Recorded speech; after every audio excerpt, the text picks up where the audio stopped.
makes your girlfriend for lunch when she can't eat carbs?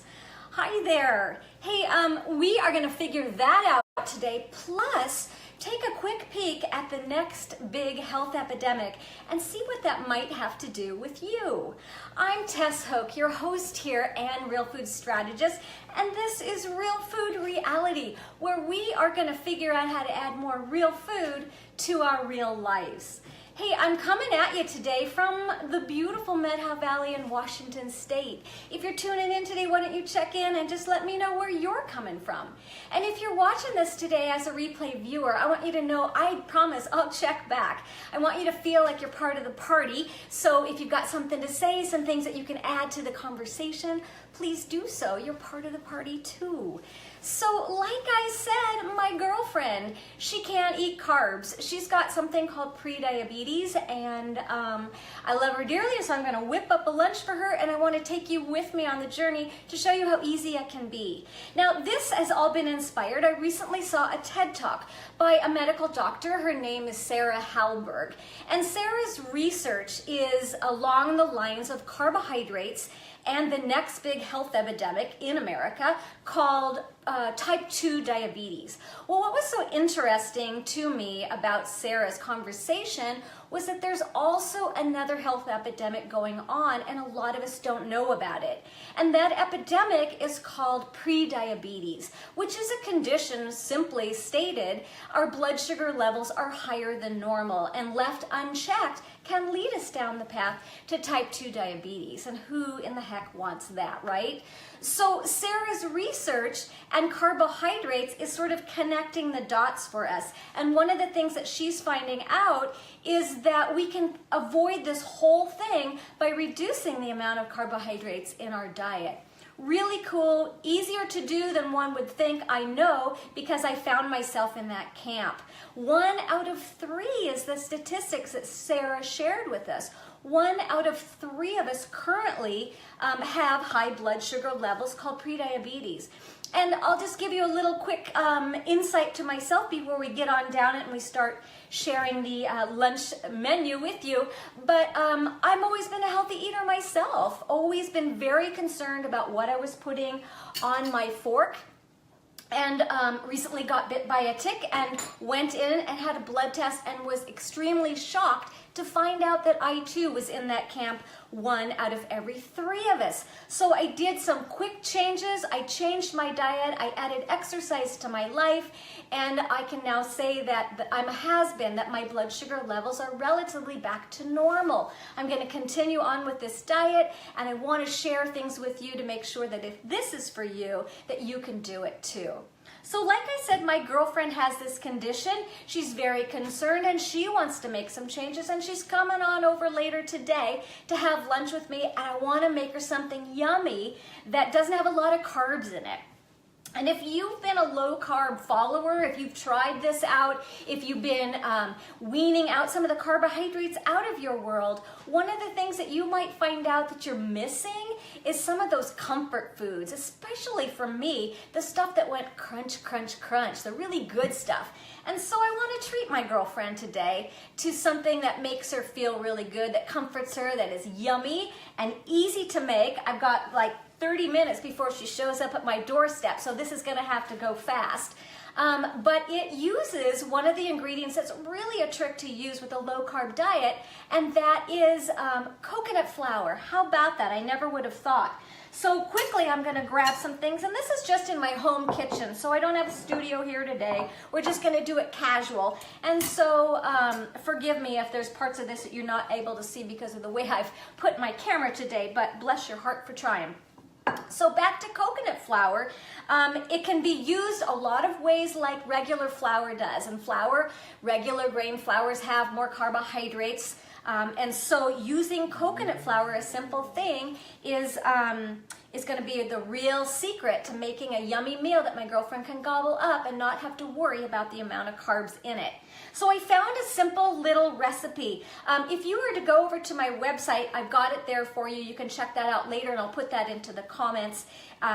It's www.tesshoke.com/blog today, and there is a recipe for this on there. But basically what it is it's 3/4 of a cup of coconut, 2 eggs, and 1/2 cup of butter. Now, if you're a butter fan, great. If you're not, you can substitute that butter for some other kind of oil. It could be coconut oil or sunflower oil or whatever your trip is, but it doesn't have to be butter, but that's kind of a yummy thing I'm going to use today for her. So that's what's in it. So easily, we're going to take a little bowl. We're going to put in 1/4 cup of coconut oil.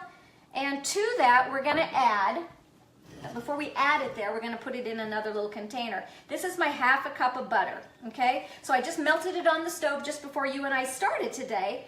And I'm going to add to that 2 eggs. Now, if you know anything about me, I like to grow a lot of my food in my backyard, and I've got a chicken flock back there, and they lay these beautiful eggs that are kind of a little lovely blue. It's winter here where I live, and so they're not laying a lot, but I've got a couple that I saved for this recipe for my girlfriend. So I'm going to put a couple eggs into this butter, and quickly, I'm just going to whip it up. Doesn't take much, just a quick little whip. We just want to mix those eggs and the butter together. And then to that, we're just going to dump this into our coconut flour. Easy to do, and then we're just going to mix it all up.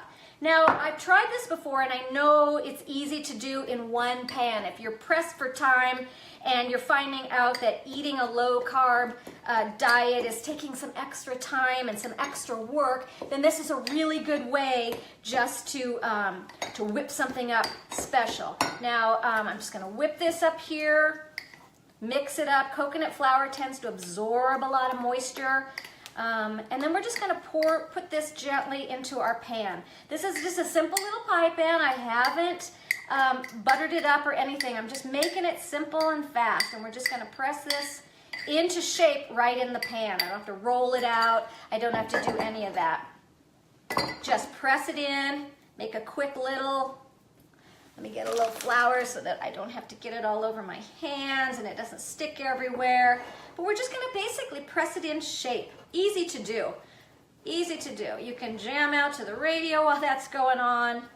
Talk to whoever needs talking to, but just place it into shape and press it in. You don't have to bake it first. You don't have to do anything. It's really simple, pliable, easy to work with. I love this.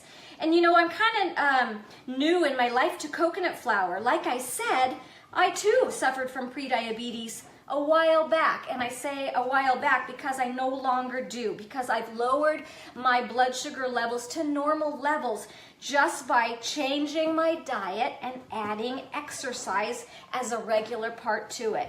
So it can easily be, I won't say easily, girlfriends. Nothing worthwhile, like my mother said, is easy, right? And so takes a little effort, but once you get it down, this low-carb lifestyle, once you get it down, you begin to make it a whole lot easier. Okay, pressed into shape. Can you see that? Pie pan, easy done.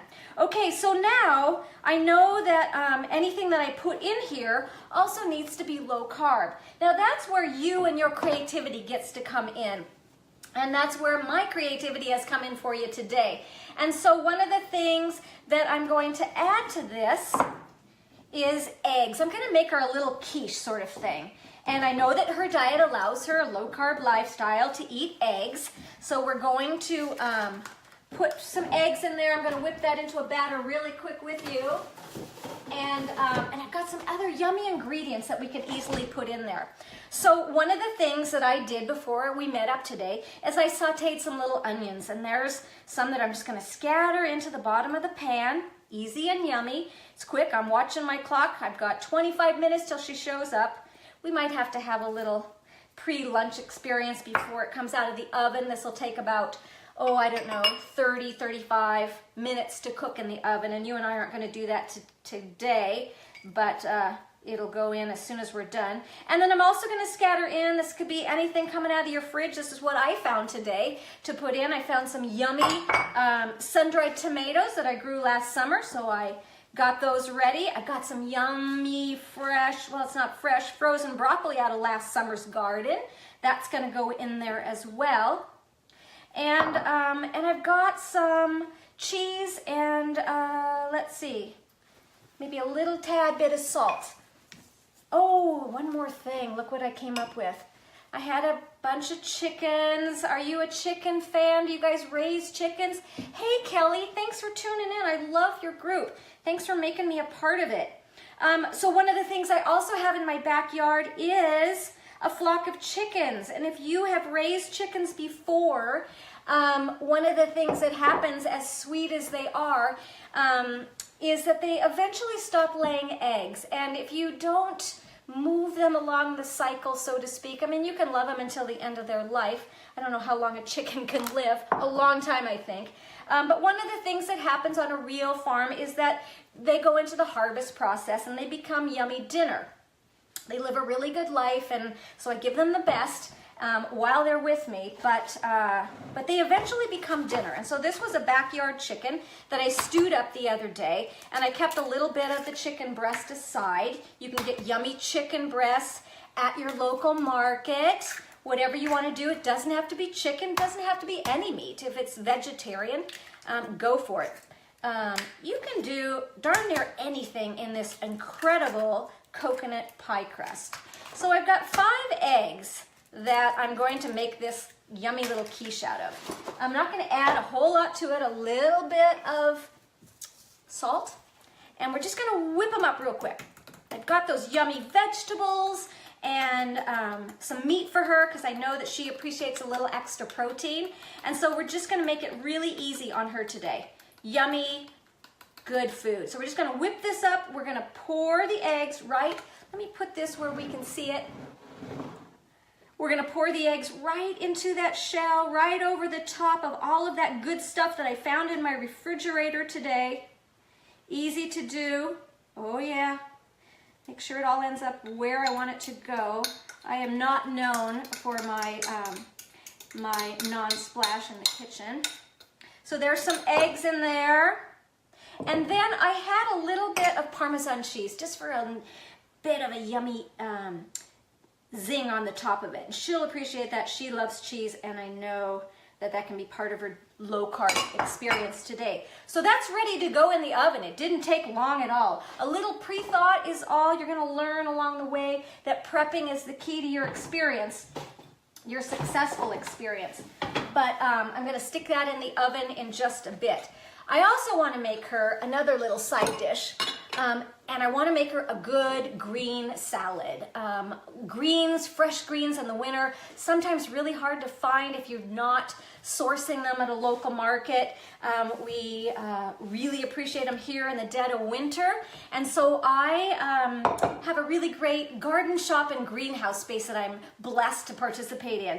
And I went down the other day and I harvested some fresh chard out of the greenhouse. So this is really good homegrown green, actually, what is it? Rainbow chard it is. I also had a little red apple that I chopped up. It was going soft, so I know in this salad it's gonna be good. And what I'm gonna do to this salad is turn it into a yummy slaw. I really like slaws in the wintertime, especially on this low carb experience, because slaws, you can kind of add anything to it. It doesn't have to be cabbage. It can be darn near anything.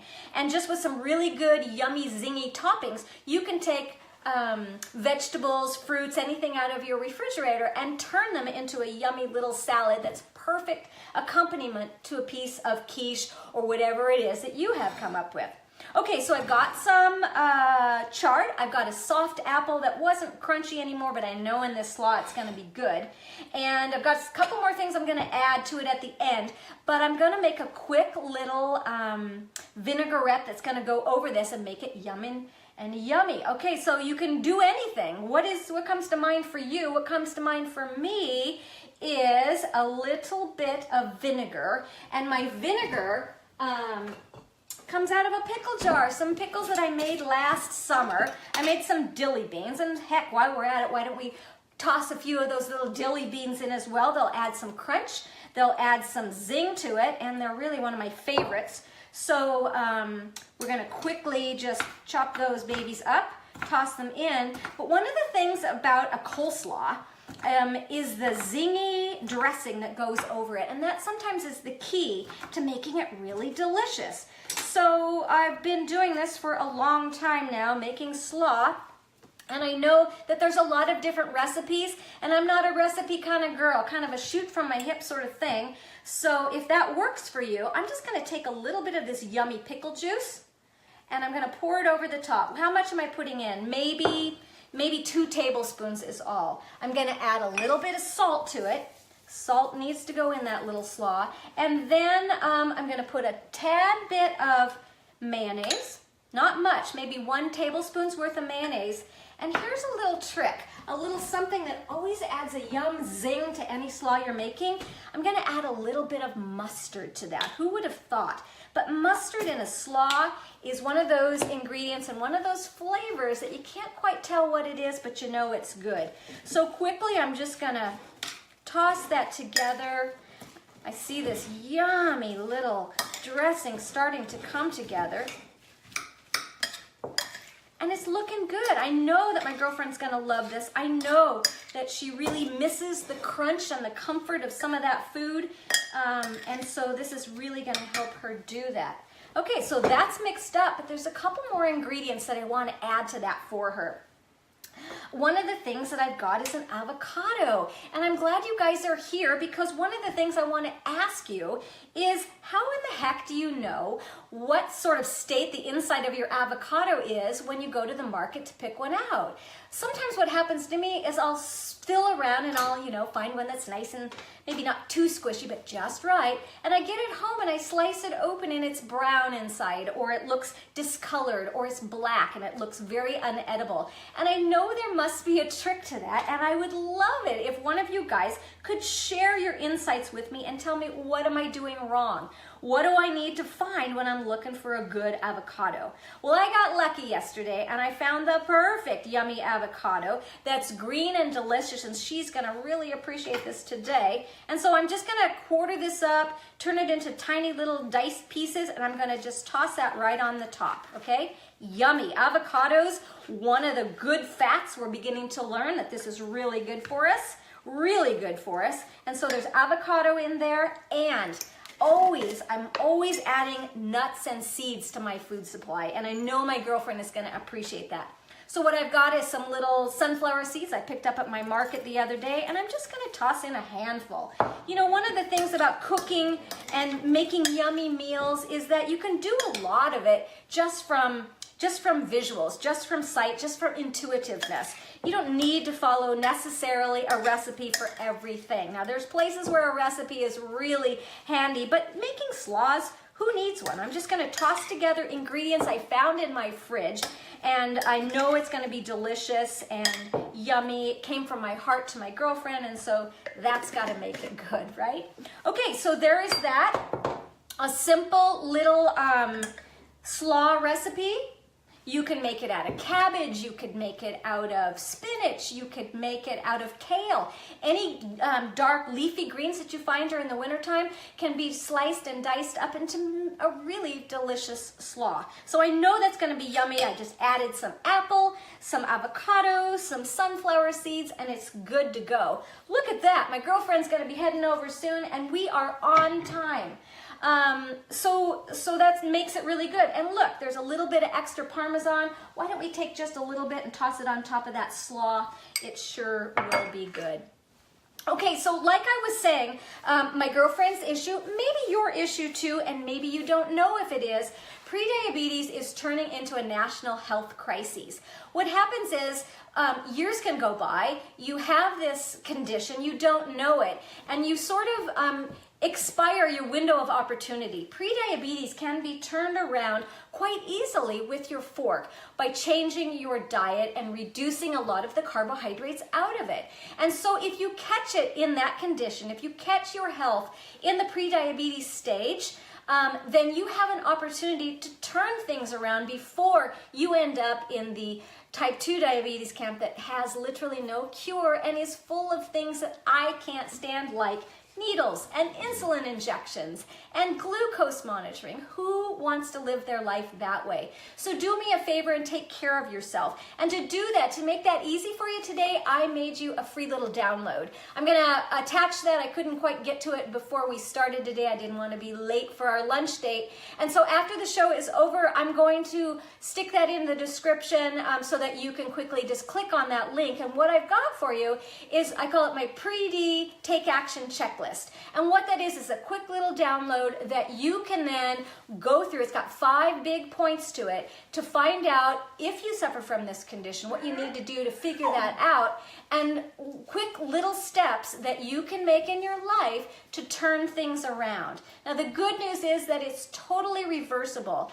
The bad news is that it requires your attention, and it requires a change in your diet, unfortunately, for the rest of your life. And so that's where you and I come back to Real Food Reality. I'm checking in with you every week. We're going to be talking about how to make more real food, how to make it easier for us, how to save time, and how to just make this whole thing much more enjoyable for the experience that we call living life on planet Earth, right?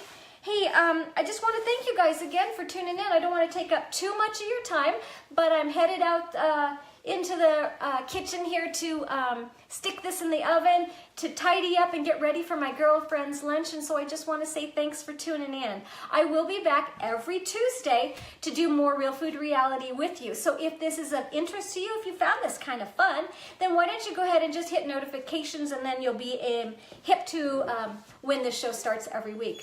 Okay, you guys, I appreciate you more than you know. Love you all. Thank you so much for tuning in. I will be back next week with more Real Food Reality. Until then, let's do everything we can to add more real food to our real life. Hey, have a great week. I'll see you then.